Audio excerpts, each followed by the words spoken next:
Are న్యూస్కి స్వాగతం. ఏ ఆసరా లేని ఒక వికలాంగ సోదరికి ఆర్థిక సహాయం.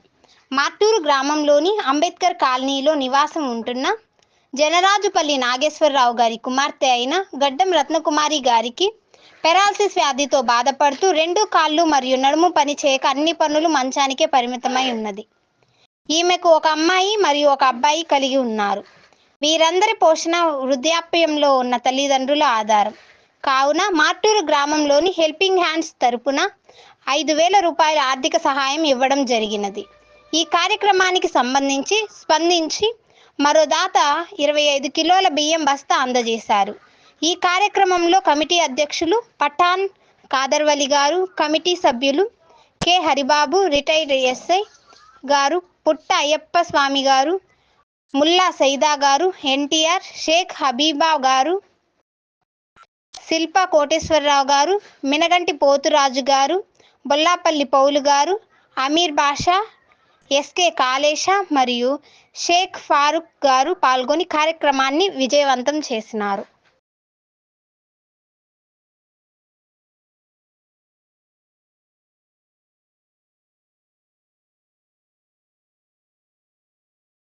ఈ యొక్క హెల్పింగ్ హ్యాండ్స్ అనేటువంటి ఈ గ్రూప్ను నిర్ణయించి స్థాపించడం జరిగింది. మన మార్టూరు గ్రామం పెద్దల సహకారంతో ఈ గ్రూపుని పెట్టడం జరిగినది.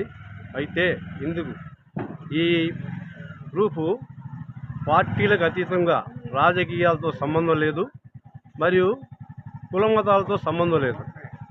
అందరూ మనుషులే, అందరూ మానవులే. మానవతా హృదయంతో ఈ గ్రూపులో అందరూ అర్హులే సభ్యులుగా చేరడానికి. మామూలుగా బాధితులు కూడా అందరూ సమానమే.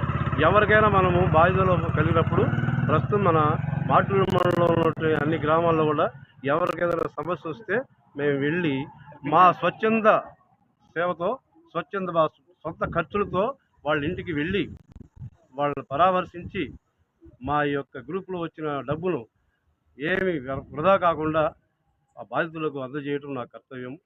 ఇందుకు నా మనస్ఫూర్తిగా నేను ఈ మానవతా హృదయంతో పేదలకు, నిరుపేదలకు, వికలాంగులకు కానివ్వండి, వృద్ధాప్యంలో ఉన్నటువంటి వారికి కానీ సహాయం చేయటమే మా యొక్క హెల్పింగ్ హ్యాండ్స్ యొక్క కర్తవ్యం.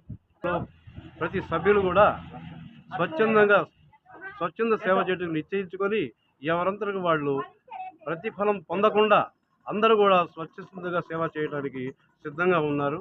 అందరూ అలా సేవ చేస్తూ ఈ కార్యక్రమానికి ప్రోత్సహిస్తూ నాకు సహకరించినందుకు మా యొక్క ఈ కార్యకర్తలందరికీ, మా మిత్రులందరికీ నా హృదయపూర్వక నమస్కారం అందుకుంటూ, ఇదే విధంగా ఇంకా అంచెలంచెలుగా ఎదుగుతూ ప్రతి నెల అవసరమైతే ఇంకొకరికి నెలలో రెండోసారి అయినా కూడా మనం డబ్బులు ఇవ్వటానికి మనం ప్రయత్నం చేస్తున్నాము. ఇప్పుడు నేను ఏప్రిల్లో స్టార్ట్ చేశాము.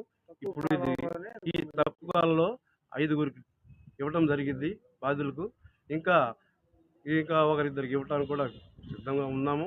అయితే మేము దానికి అర్హులు ఎవరో వారిని చూసి మేము వెళ్ళి మా యొక్క ఈ గ్రూప్లో ఉన్నటువంటి సభ్యులు ఓకే వీరికి మనం ఇవ్వచ్చు అని సర్టిఫై చేసిన తర్వాతనే మేము ఇవ్వడం జరుగుద్ది. ఇచ్చిన తర్వాత కూడా ప్రతి ఒక్కరికి గ్రూప్లో ఈ ఫోటో పెట్టి మెసేజ్ నేను అందరికీ తెలియపరచడం అవుతుంది. ఇందులో ఎటువంటి అన్యాక్రాంతాలు లేకుండా న్యాయంగా ఈ కార్యక్రమాన్ని నిర్వహిస్తున్నానని చెప్పి నేను మీ అందరికీ తెలియపరుస్తున్నాను.